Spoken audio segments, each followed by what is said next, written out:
Çoxsəsliliyin səsi Araz News radiosunu dinləyirsiniz.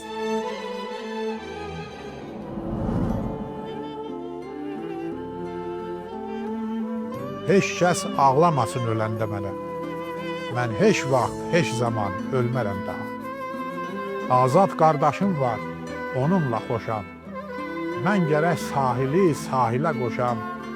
İki bölünməkdən elə qorxmuşam, çöpü də ikiyə bölmərəm daha.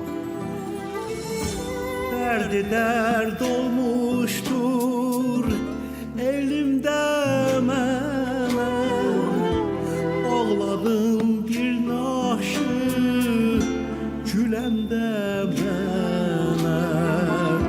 Heç kəs ağlamasın öləndə mənə. Mən heç vaxt, heç zaman ölmərəm daha. Azad qardaşım var, onunla xoşam. Mən gərək sahilə qoşam. İki bölünməkdən elə qorxmuşam, çöpü də ikiyə bölmərəm daha. Hörmətli dinləyicilər, siz Araz News radiosunun ilmə proqramını dinləyirsiniz. Bu buraxılışda biz bir şairin həyatına və yaradıcılığına yalnız ədəbi baxımdan deyil, tarixi, siyasi və milli yaddaş çərçivəsində nəzər salacağıq. Söhbət Söhrab Tahirdən gedir. Bir dövrün şahidi, bir xalqın bölünmüş taleyinin daşıyıcısı olan şairdən. Bu proqramda hədəfimiz bir şairi yalnız ədəbi fiqur kimi təqdim etmək deyil. Biz ilmənin bu bölümündə Söhrab Tahiri bir tarixi dönəmin siyasi və milli hafizəsinin daşıyıcısı kimi araşdırırıq. Söhrab Tahirin yaradıcılığı birbaşa Güney Azərbaycanda qurulmuş olan Azərbaycan Milli Hökuməti təcrübəsi ilə bağlıdır. Bu hökumətin qurulması və qısa müddət sonra süqut etməsi Güney Azərbaycan toplumunda dərin siyasi və kültürel etkilər buraxdı. Bu etkilər sadəcə siyasi sahədə deyil, ədəbiyyat və kültür mühitində də uzun müddətli təsir göstərdi. Söhrab Tahir bu tarixi qırılma nöqtəsini yaşamış və sonradan onu ədəbi mətnə çevirmiş nəslin nümayələrindən biridir. Bu səbəbdən onun şeirləri fərdi hisslərin ifadəsi kimi yox, bölünmüş Azərbaycan gerçəyinin, yarımçıq qalmış siyasi sürəcin və milli kimlik məsələsinin ədəbi şəkli kimi oxunmalıdır.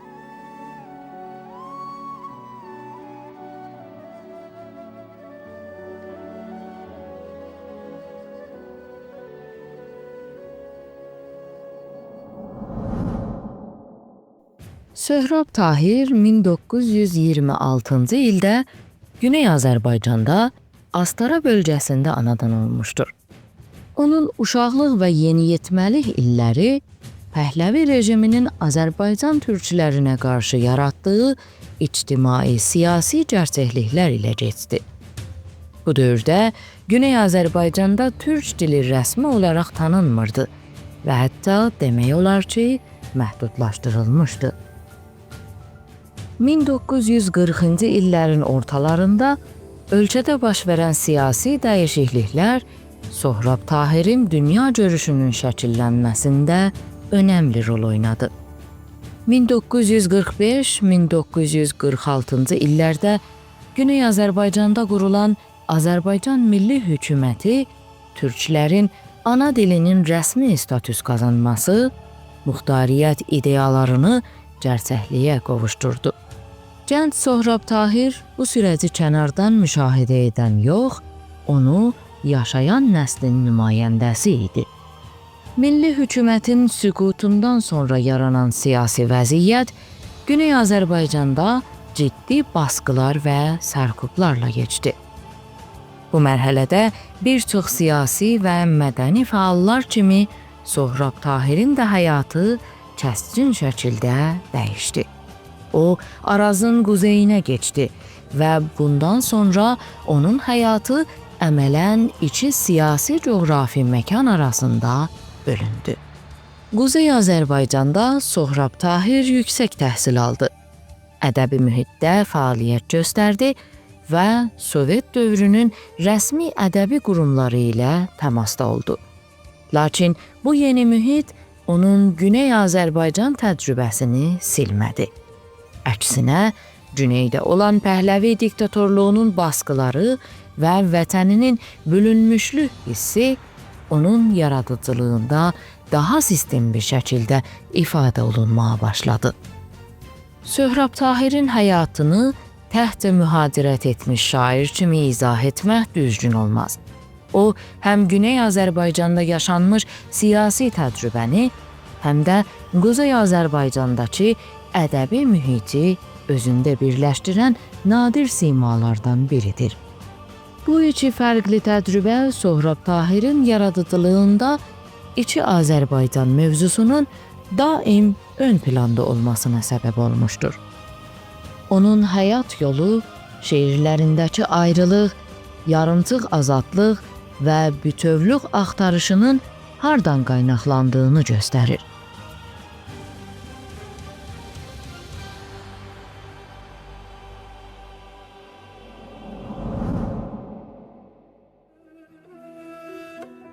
Qoy tanısın məni hamı, bir əlimdə çəngəliyib, üç inqilab meydanında pay aldığım 5 yaranı, bir əlimdə vətənimin qəzəbindən, nifrətindən seyqəl almış qılıncımı saxlayıram. Ürəyimə, düşüncəmə uzadılan qara əli biləkləyib haqlayıram. Sinə gərib tanka, topa, arzulardan at minirəm çapa-çapa.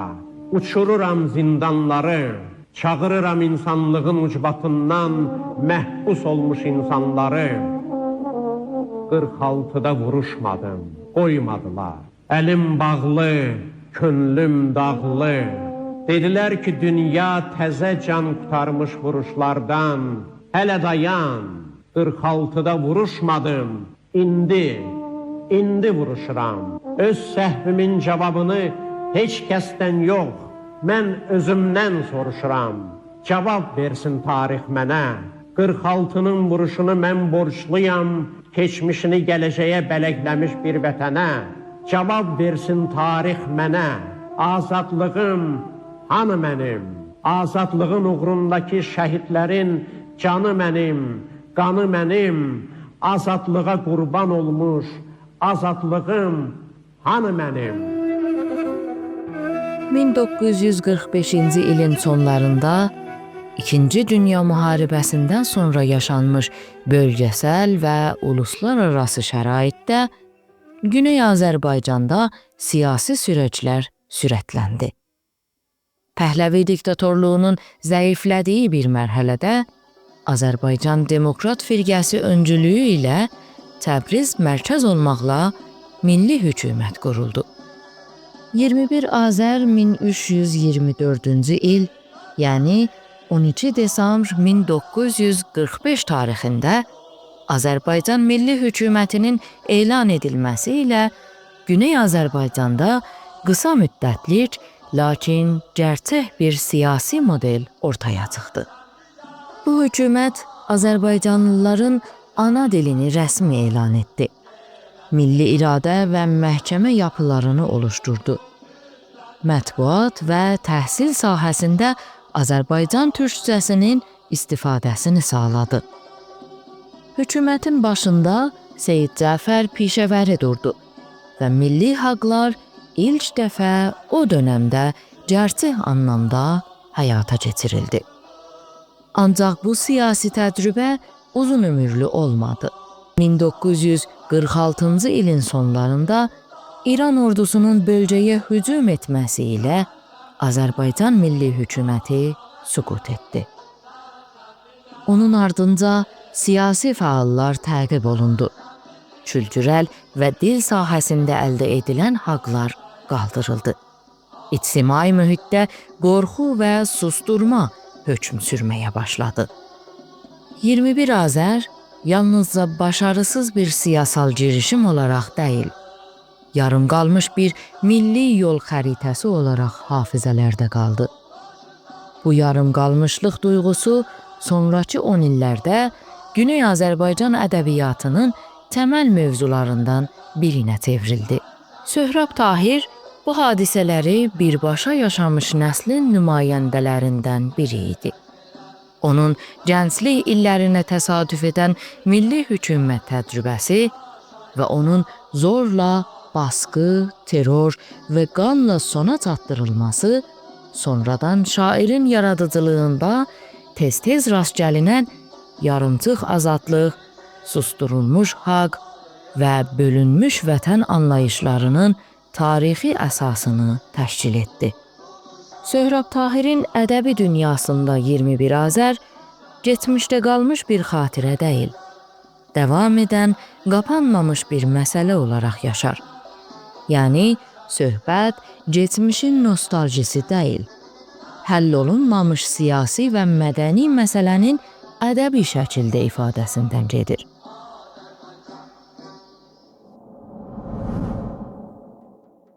Azərbaycan Milli Hökumətinin 1946-da yıxılmasından sonra Güney Azərbaycanda ortaya çıxan durum yalnızca siyasi yönətimin dəyişməsi ilə məhdud qalmadı. Bu gəlişmə toplumun kültürel və intellektual yaşamında da dərin bir boşluq yaratdı. Milli hökumət dönəmində qısa sürədə oluşan qurumlar, ana dildə təhsil, mətbuat və milli hökumət bir-bir ortadan qaldırıldı. Bunun sonucunda siyasal fəaliyyət sahəsi yox oldu və tam bir istemarçı, baskıcı hakimiyyət Azərbaycana hökm sürməyə başladı. Belə bir ortamda milli kimlik və tarixi hafizə özünü başqa bir sahədə ifadə etməyə başladı. Ədəbiyyatda. Bu dönəmdə ədəbiyyat 3 təməl işləv yerinə yetirməyə başladı. Birincisi, yaşananların unudulmasını əngəlləmək idi. İkincisi, ana dilin ümumi və rəsmi sahədən çıxarıldığı bir ortamda dili yaşatmaq idi. Üçüncüsü isə bölünmüşlük və yarım qalmış yolun davam edilmə zərurətini Güney Azərbaycanın kollektiv hafizəsində diri tutmaq idi. Dərdi dərd olmuşdur elin də mənə, ağladım bir naşı güləndə mənə, heç kəs ağlamasın öləndə mənə, mən heç vaxt, heç zaman ölmərəm daha. Azad qardaşım var, onunla xoşam, mən gərək sahili sahilə qoşam, iki bölünməkdən elə qorxmuşam, köpü də ikiyə bölmərəm daha. Dənizlər, dəryalar mənə dayazdır, ən dərin bir çay var, o da Arazdır. Mənə görüş verir, azadlıq azdır, görüşsəm ayrılmaq bilmərəm daha. Mənim saadətim hardasa itdi, o asan gəlmişdi, asan da getdi. Mənə nə etdisə saadət etdi, bədbəxt saadətə gülmərəm daha. Bu şeir açıq siyasi mesajlar vermir. Amma içdən gələn insani duyğular vasitəsilə bir millətin milli iradəsini ortaya qoyan sanki şeirsel bir bəyaniyədir. Şair ölümə meydan oxuyur. Amma bu fərdi iddia deyil. Bu, bölünmüş bir millətin dilindən səslənən dirənişdir. Araz burada sadəcə çay deyil, iki yerə bölünmüş millətin hüzünlü taleyidir. Ən dərin bir çay var, o da Arazdır misrası, coğrafiyadan çox millətin ayrılığının nə qədər kədərli olduğunu ifadə edir. Azadlıq azdır deyərkən, şair yarımçıq azadlığı rədd edir. Burada söhbət Araz çayı ilə iki yerə bölünmüş Azərbaycan millətinin ayrılığından gedir.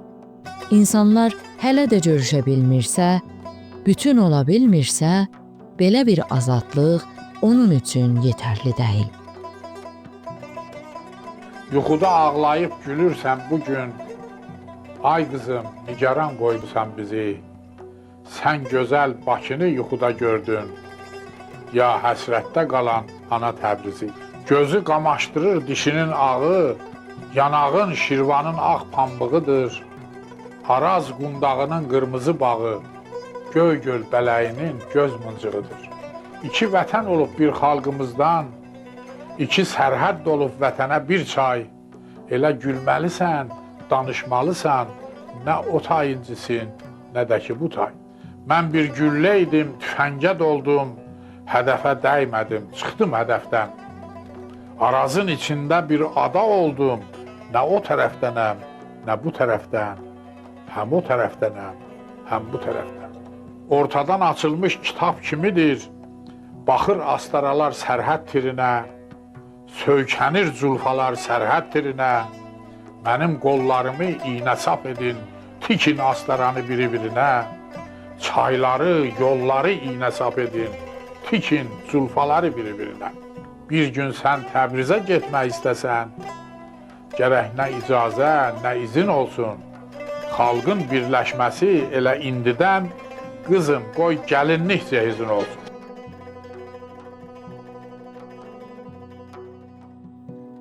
Söhrab Tahirin Qızım adlı şeiri görünüşdə baba-uşaq rabitəsi üzərinə qurulmuş olsa da, əslində gələcək nəsillərə dair dərin bir qayğını dilə gətirir. Buradakı qız fiquru yalnızca ailə içi bir karakter deyildir. Bölünmüş və yarım qalmış bir tarixin gələcəyə necə ötürüləcəyi sualını da daşıyır. Şair milli məsələni açıq bir siyasi dil yerinə nəsillər arası məsuliyyət üzərindən ifadə edir. Söhrab Tahir ömrünün son illərini Bakıda keçirdi. Bu mərhələdə o, artıq Azərbaycan ədəbiyyatında tanınmış və qəbul olunmuş bir şəxs idi. Əsərləri dövlət səviyyəsində qiymətləndirilmiş, 1998-ci ildə ona xalq şairi fəxri adı verilmişdir. O, 2016-cı ildə Bakıda vəfat etdi. Söhrab Tahir Bakıda 2-ci Fəxri Xiyabanda dəfn olundu. Güney Azərbaycanda doğulmuş, milli hökumət təcrübəsini yaşamış və ömrünün böyük hissəsini Quzey Azərbaycanda keçirmiş bir şair həyatını da burada başa vurdu. Onun ölümü ilə bir nəslin Güney Azərbaycanda milli hökumətin canlı şahidlərindən biri də tarixə qovuşdu. Söhrab Tahir həm 21 Azər dönəmini yaşamış, həm də Quzey Azərbaycanda mühacirətdə keçirdiyi illərdə Azərbaycan millətinin birləşmə və bütövlük arzusunu əsərlərində diri saxlamış, bu dönəmin xatirəsini ədəbi şəkildə gələcək nəsillərə ötürən əsas fiqurlardan biri kimi Azərbaycan ədəbiyyatında yerini almışdır. Dəyərli dinləyicilər, siz Araz News radiosundan İlmə proqramını dinlədiniz. Gələcək proqramda başqa bir ilmədə görüşmək diləyi ilə əsən qalın.